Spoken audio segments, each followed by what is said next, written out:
5, 4, 3, 2, 1. Stole that from Joe Rogan. What's going on, everybody? We're back. Episode 4. Season 1, Episode 4. I've had this idea in the shower that we should do seasons every 10 episodes. Things change, get better. I don't know. Thinking about it. It's been a month now. Episode 4, yeah. No, we've been grinding. Yeah. Grind, don't stop. Yeah.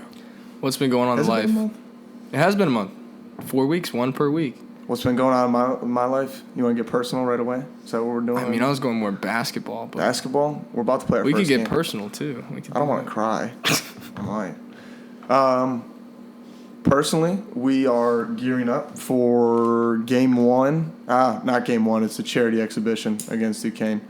So my life is finally getting a little bit less monotonous because those first 3 weeks, you know, when you're getting ready to not play anybody and you're just going against each other and all of a sudden everybody knows what you're about to do. It's just kind of like the way of the first few weeks of any basketball team, especially at this level. Gets tough. But we're getting ready. Friday we play Duquesne, and next Saturday is our home opener against Akron. So that's what's going on in my life, guys. It's next Saturday? No, next Saturday. You're playing the 9th? No, you play the 8th. Next Saturday is our home opener against Akron. I think she might be right on this one. No, you play the 8th. What are you talking about? We play next Saturday. We play football. We play football on the 9th. I don't think they do the same. Weekend. You play the 8th. I'm playing in both games. God, you don't even Like Nate Robinson, who you're going to hear from later. That's an amazing segue. Bang. Yes, Nate Robinson played both sports. Actually, it sounded like pretty much everything. Like if he just drove by a field and they were playing soccer, he was like, "Mom, let me out. I'm going to practice." No, That's but sweet. true. This is a great interview today. We talked to a guy who really passionate about, obviously just sports in general.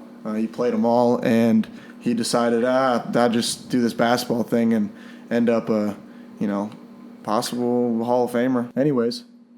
Did you see the Joker? I didn't. All right, my question's blown then. Dude, you got to go Am see I that a fake movie. Joker fan? Because I love the Joker. Yeah, you post I love about it all the Joker. time. I know. He's always posting about the Joker. I like the Heath Ledger Joker the best, and I'm not sure if I want. I feel like I'm cheating. Rip in peace. Rip in peace. Let's take a trip around the league real quick. Zion out 6 to 8 weeks with a torn meniscus. Me and Zion are very similar athletes. Yes, sir.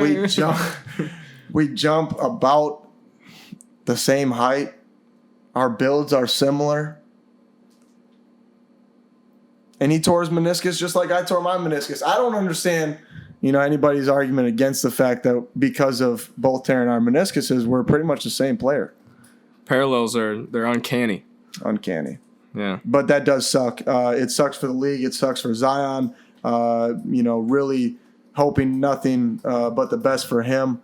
And prayers up for him and everything that he's going to go through for these next few weeks.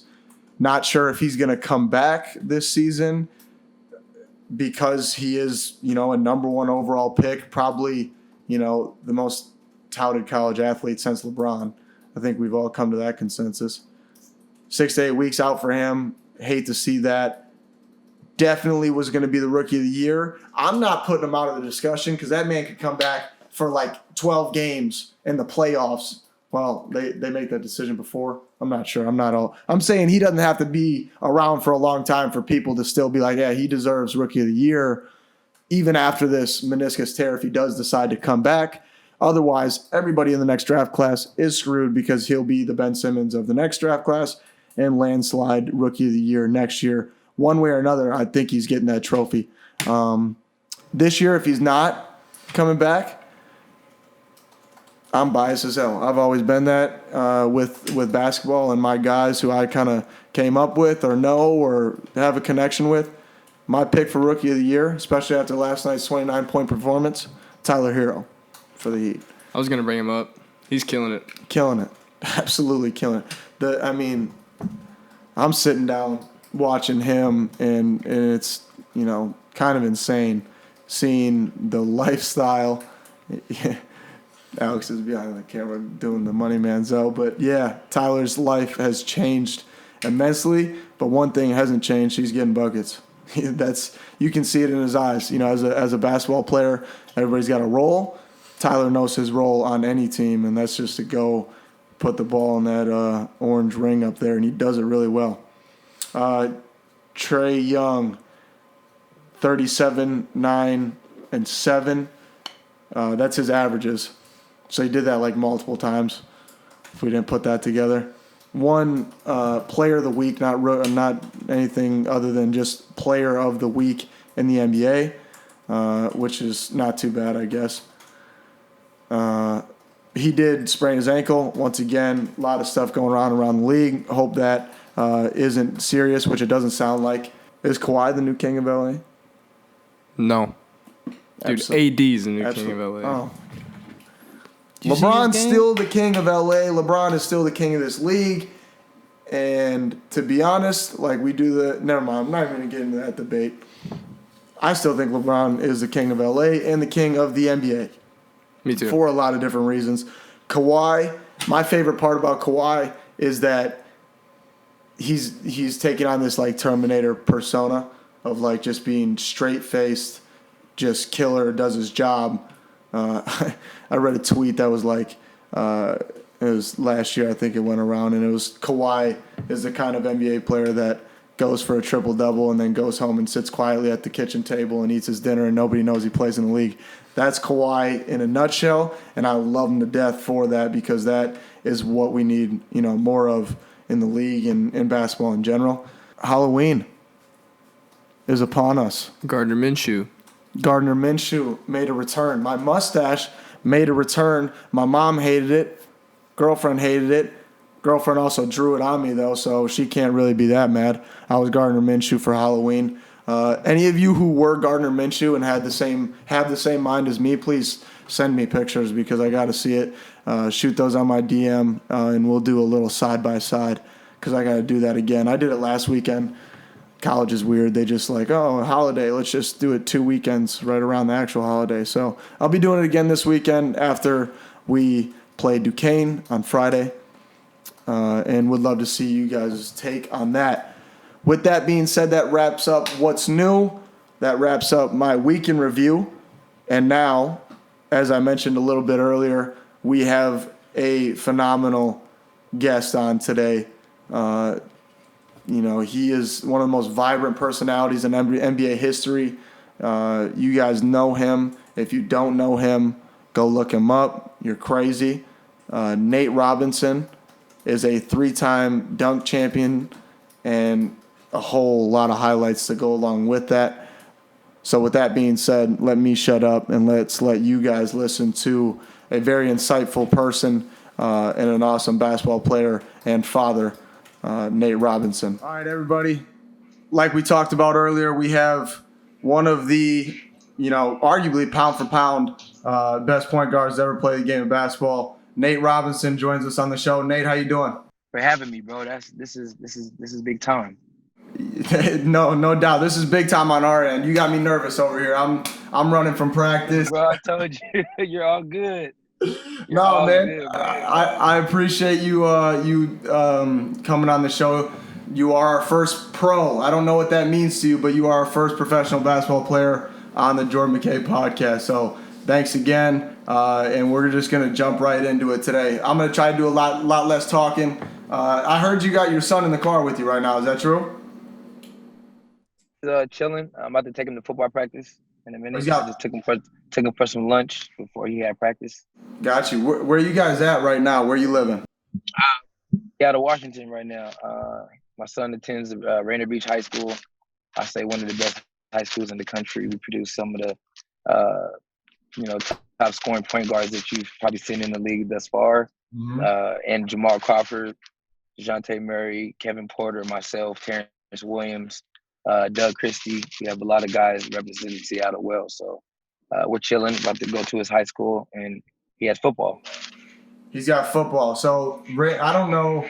I doubt you knew this because I was in fifth grade. Yeah, fifth grade. We moved out to Seattle, me and my family. So I know all about the guys you just ran down the list of. I went to a school out there. I lived in Issaquah, just east of the city. Okay, nice. Yeah. So I played for Rotary.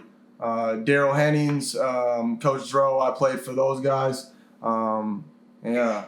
So you saying Rainier Beach High School, some people that may not know, exactly where that is and what they're all about. A lot of people, should know DeJounte Murray. I think probably as of late, probably the biggest name. They got a lot of guys in the program right now that are elite, but DeJounte Murray for the Spurs, who just signed a big contract. He's out of Rainier Beach, and there's a list of guys. But that's awesome. So that's what you've been up to, huh? Just you're hanging out in Seattle?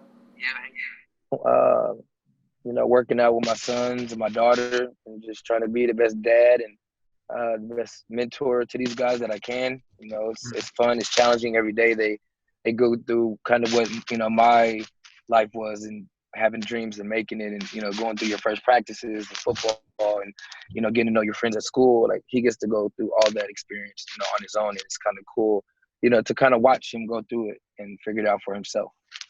How's that transition been? Because you talk about it now, and you are a family man, but people who think of Nate Robinson, the list of all the things you've accomplished on the basketball court go through their head. But now for you to make that transition, how is that? What's different about that, and how'd you handle all that? Because how many sons, daughters do you have? For people who don't know, I have 3 sons and 1 daughter.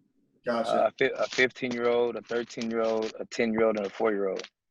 Wow. So you're busy. My little crew, they go hard.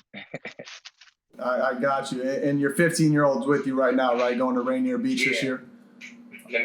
Namir. Got it. Yeah. No, I had read through some stuff and watched a little bit on him, and that's great to see, everything that's going on with you and your transition.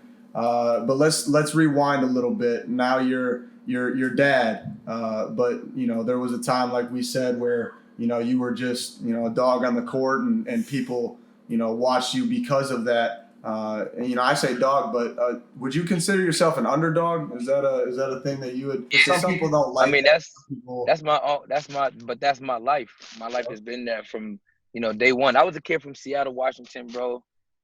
Just a quick story. I wasn't supposed to make it, bro. I played 3 sports my whole life. Why some guys only play 1. Yep. Why they put all their time in one sport, thinking that this is the sport that's gonna carry you, to the promised land of where you want to go, your pinnacle. So for me, I use all my sports to help me, that I was gonna pick. I think all my sports helped me into choosing, the right. Yeah, that's an interesting point, because you talk and you bring up the whole specialization, and you hear it all the time.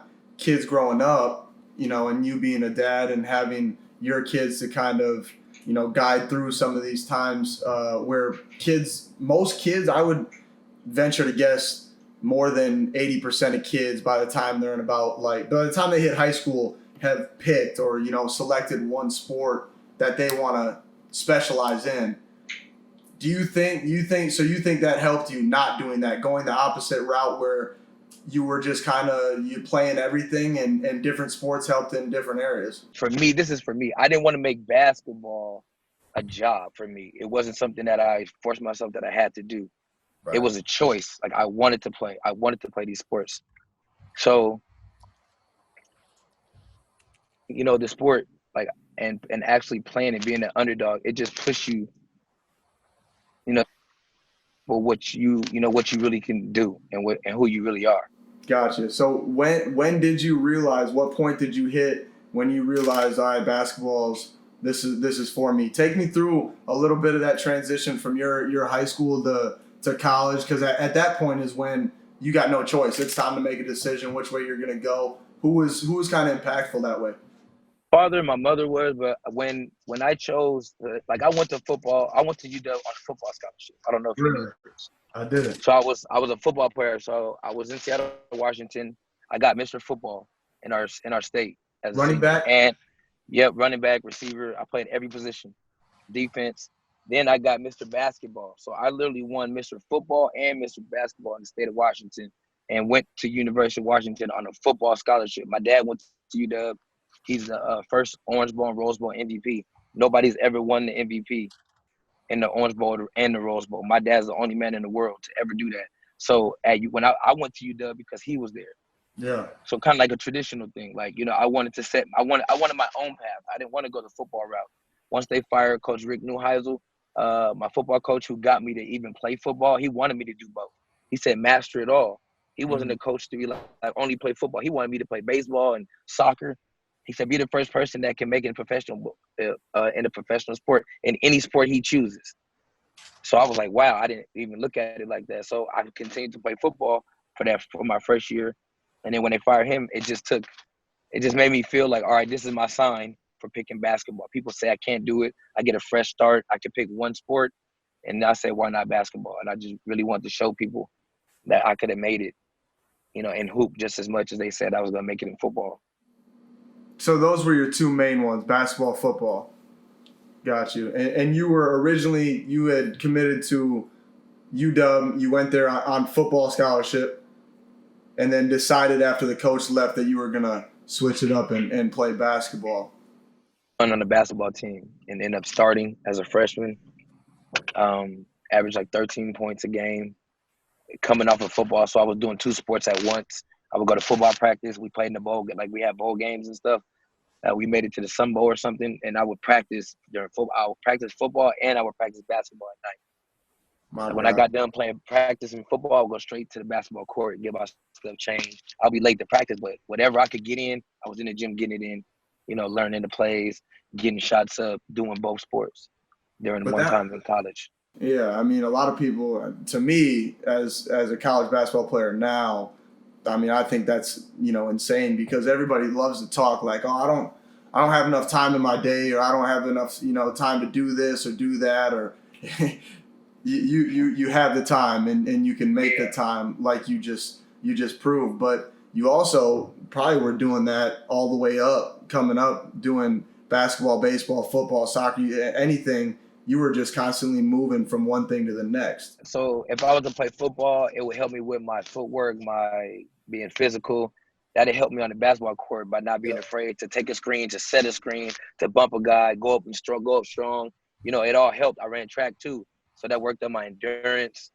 I was always in shape more than guys. Some guys were in the gym huffing and puffing. I was standing up, picking up full court. My motor was just different because I was just so built on doing the same thing over and over and playing 3 sports my whole life. It just made me I think it gave me a kind of like a one-up on everybody else because I was putting in the work in 3 different sports. I was never stopping. I was always on the go, going to the next sport, next thing, learning the new things. I think that helped me playing and picking my sport of basketball. Like it molded me into a basketball player. Is having all 3 of those sports molded me into the sport I picked. That's incredible. So let's talk a little bit about your journey. Finishing up in the NBA with basketball. You obviously talked a little bit about your injury, but what are some of your favorite moments from the NBA? What happened draft night? That's my question. Man, I had my draft night. I can remember. It's funny. I had my son Namir was there. He was on my draft. I have a picture with me and all my friends at my mom's house in the south side of Seattle, where I grew up. And I felt like when I did all my workouts for all my teams, I think I worked out for like 23 NBA teams. And I remember when I came home, the draft was the next day, and I was like, I know I'm not going to be one of the, the carpet guy, the guy that gets to walk up with the commissioner, but I was like, I wanted to share that moment with my family, and it was hecka dope. Like, we had hella fun. We all ate, we do like a little barbecue, and when my name got called as the 21st pick, the whole, everybody, it's like, it wasn't just I made it, you know what I'm saying? Like, hard work from each one. My mom taking me to practice every day. You know what I'm saying? Grinding 3 jobs, making sure that we can get here and there. Grandmas coming to the games, people supporting you, helping you with different things. Like, your whole family is shaping you to be this person that who you are, but it just takes a village. Right. To help you, reach, the pinnacle. So on draft night, I had my son in my arms, celebrating. Like, it was just, the accomplishment. It was like, what I'm saying? Like, this is what your hard work gets you. It wasn't given. Right. You know what I'm saying? Like mine wasn't given. They told me I remember he's too small. I remember what it said on my board. It said it was too small, not a true point guard.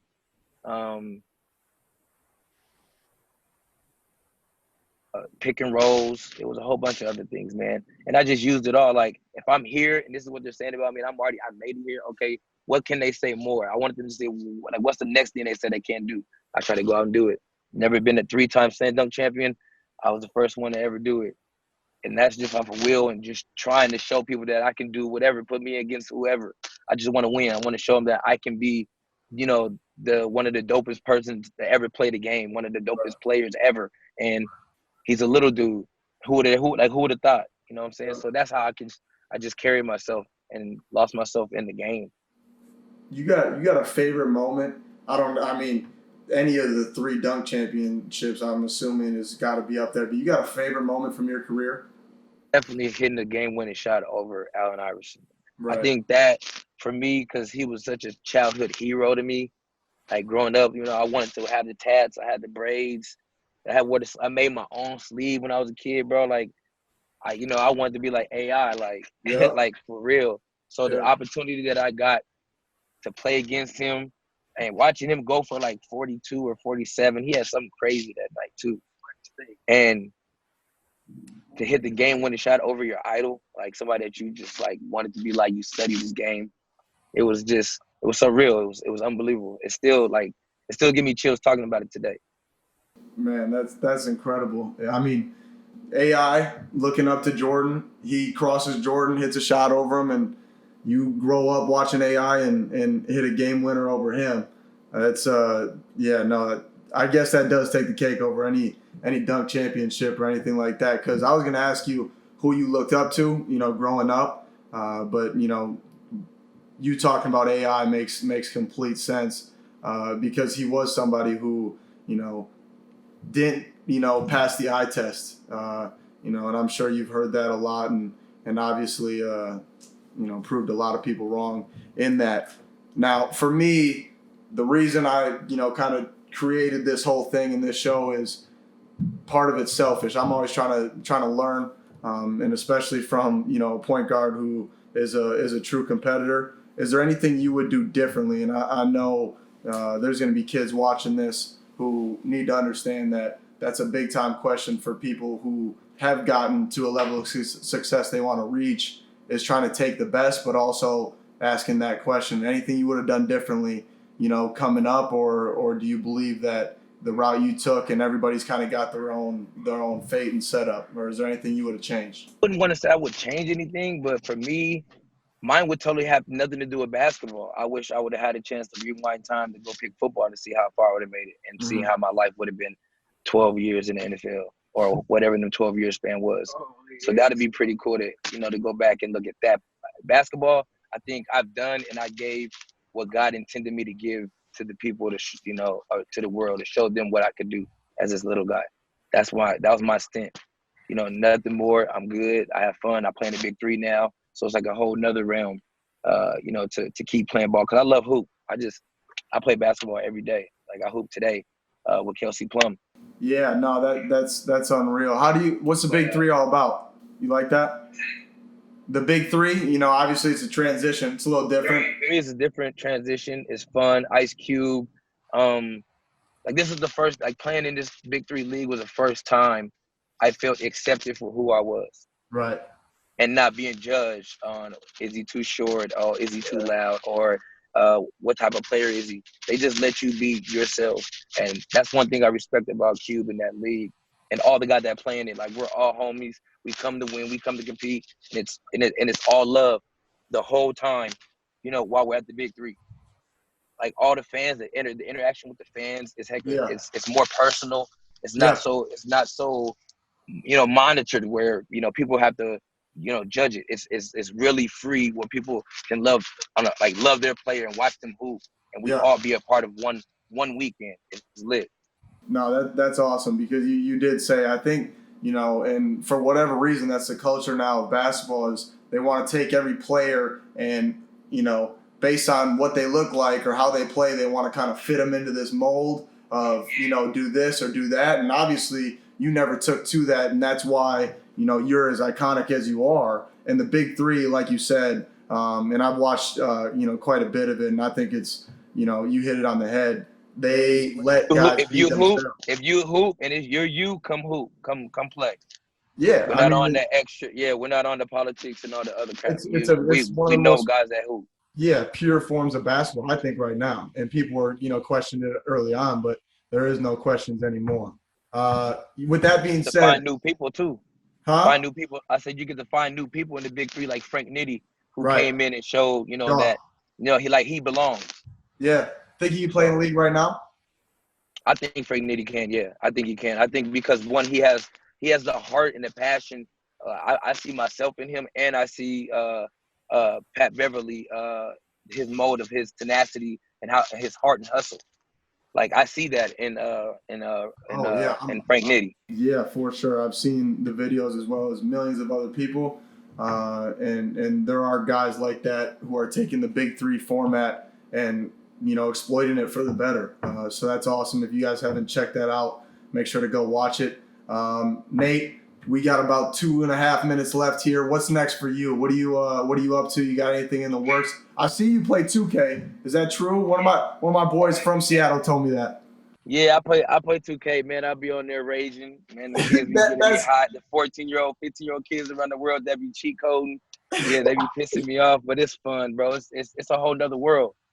Can your boy right there? Can he beat you in 2K? He think he can. He says yeah, but I don't think he can. If I got my three homies and played his three homies, we'll scrape them. The internet needs to see that for sure. The internet needs to see that. We need So to play. I might have to stream that one.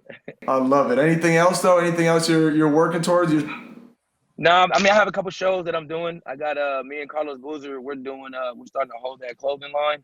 I do a show with the Players Tribune called House Guests that I'm previously filming right now. We're shooting. The next episode's coming up. But we've done Rick Ross. We shoot with Tony Hawk, Kerry Walsh. Awesome. Just a lot of greats, man. James Johnson, just different people and just seeing their world and their life. The newest one we just went and captured was Drew Gooden. He has one of the dopest houses I've ever seen. I love it. I love it. That's awesome, man. Nate, I appreciate you. I appreciate you coming on. All right, folks. That was Nate Robinson and his son chilling out in the car before his football practice. Obviously, a lot of really insightful things from him. Appreciate Nate for jumping on with us here. And with that being said, we're going to wrap up this week with a little fan love, which is any submitted questions from you guys. And we need more. We need more. There's a lot of stuff that we talked about this episode, and there should be a lot of questions that you have. I got a lot of questions about what's going on in the NBA or just what you're doing in life. Come hang out with me. Talk to me. What's up? Not actually hang out with me unless you're from Morgantown, then swing on by the facility, knock on the doors, and we'll work out or something. We'll play one-on-one. I'm throwing stuff out there. Fan love. Here we go. Final segment of the night. If you have questions about anything I just said before, please submit them to any of my socials. I'm not great at responding to those. I'm trying to get better, folks, and upping my social game. Not great at it. Would love if somebody else would run my stuff. That'd be great, but that's not going to happen right now. Submit them to my socials if you got questions. If not, submit them to a place where more qualified people will check on them and put them in our outlines each week at the end of the show. And that can be found at askjordan@itsovertime.com. I remembered that. I'm proud of myself. Pat on the back. We're getting better. Once again, that is Ask Jordan. I almost botched it. That's askjordan@itsovertime.com. I'm not reading that off anything. I remember that whole email address by myself. Crazy, I know. And here we go. Week 4. Episode 4. Season 1. Season 1, episode 4. Whatever. Submitted by @DGPC7 on Instagram. What's your goal for this basketball season? Win a national title. If that's not your goal, you're way behind the curve. That's got to be something that I mean, you don't get into anything. And when we're talking about this question, what's your goals for this season? I think about you're way behind the curve if you're not shooting for the ultimate level of success in any realm. And it doesn't have to be basketball. For me, the NCAA, Division I, college basketball, ultimate goal for any team is to win a national title. Most coveted, prize or achievement that anybody can shoot for. So be where your feet are. Try to be the best at whatever it may be and outwork everybody. Everything else will fall into line. I don't know if that answered your question. Simple answer, national title. That's the goal. Second question submitted by @e.t345 on Instagram. Who will have a better career, Zion or LaMelo? You guys love Zion and LaMelo, and I don't blame you. They're very fun, personalities, people to follow. It's interesting to see because you see LaMelo Ball doing something that's uncanny, and it's an 18-year-old, well, at least for people from the U.S., because overseas, these kids come up at 16. Like Doncic was playing in his pro club at like 16, I believe. I might be making stuff up a little bit. But what's crazy is the United States has put a precedent on athleticism. LaMelo grew into this 6'6", 6'7" frame and is freaky athletic. And everybody in the U.S. was like, this kid is the next, big thing. And they're right. And the reason I know that, and the reason I know he's going to find success at the next level, being the NBA, is because he went over to Australia, playing in the NBL, the National Basketball League over there. And if you don't know about that, we need to talk a little bit about it because the NBL is extremely high-level basketball. These are players who have either played in the NBA, nearly played in the NBA. I know guys who, if they weren't getting, in the offseason, would actually go over there depending on their contract situation. These are high-level guys who play really, really sound basketball. And it's not all really based on athleticism. Some of the best Australian players, Matt Dellavedova, shout out to Delly. It's a guy that I need to, continue to watch more of because when it comes to frame, athletic set, and all that stuff, I probably resemble him more than anybody else. He comes over from Australia being the most hard-nosed and skilled basketball player, that came out of his area. So that means in Australian basketball leagues, that is what is very important. It's fundamental. It's hard-nosed. Guys play extremely hard. And LaMelo's over there putting up numbers. So do I think he'll be better than Zion, have a better career than Zion? So many things can happen. We're hoping Zion makes a swift recovery from his meniscus tear. But, stuff like that, pray to God it doesn't happen. But injuries do happen. Things can go one way or another. I think all said and done,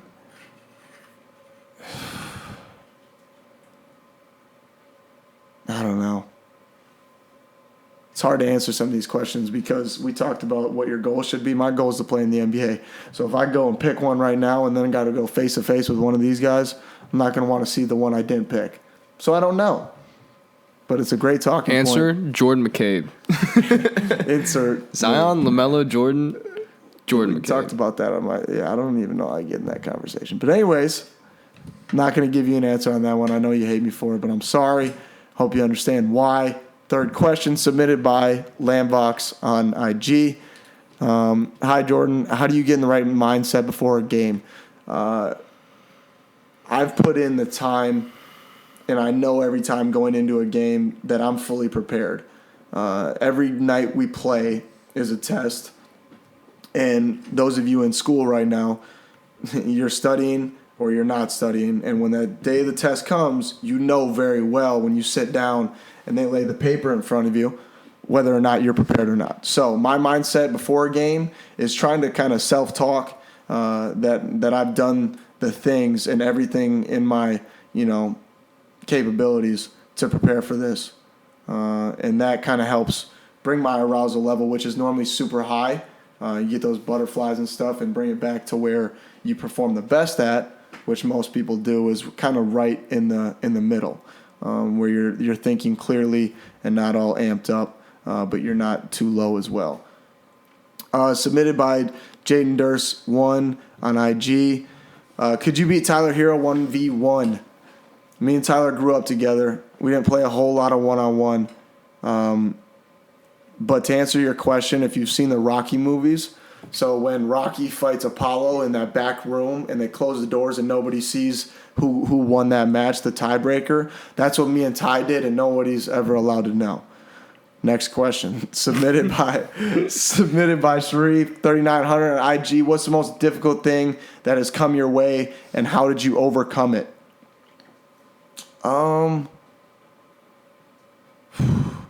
Most difficult thing that I had to overcome and still kind of, fight to this day is not necessarily what Nate was talking about. He had a different form of what it means to be an underdog. I find it hard to call myself that just because people will be like, well, you came up with a lot of notoriety.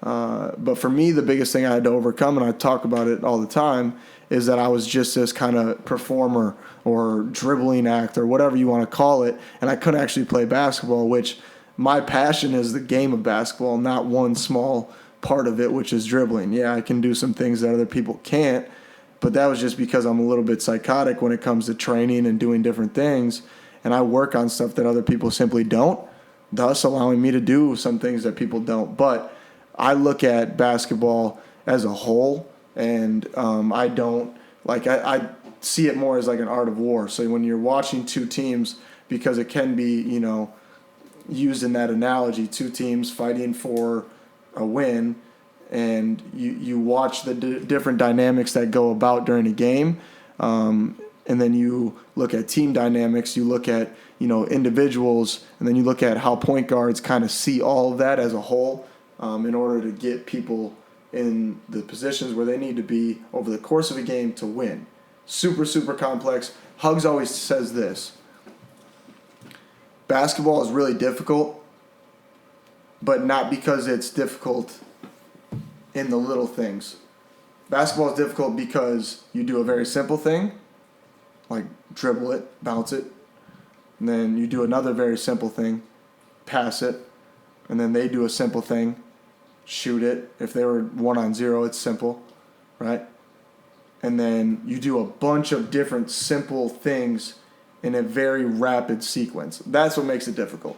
So there's a lot of different components to the game.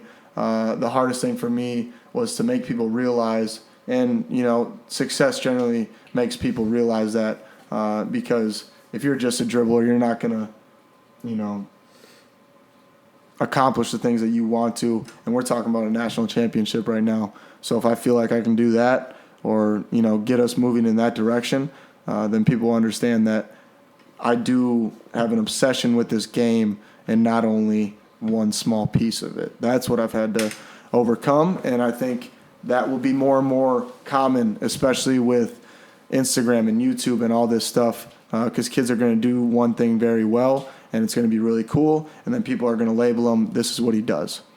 All right? So that is everything for this week.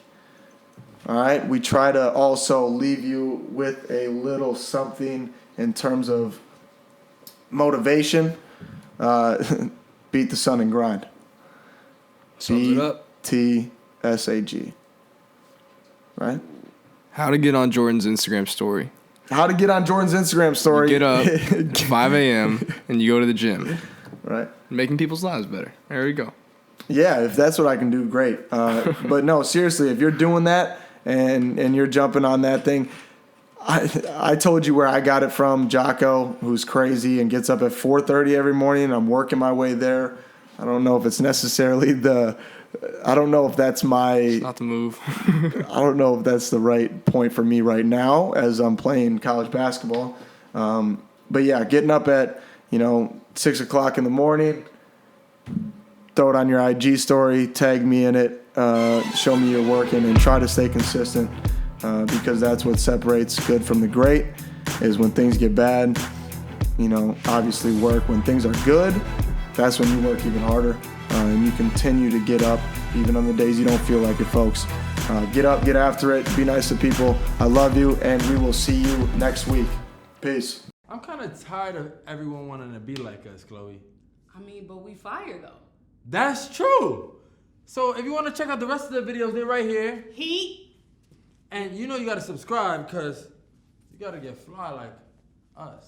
That big O. You know?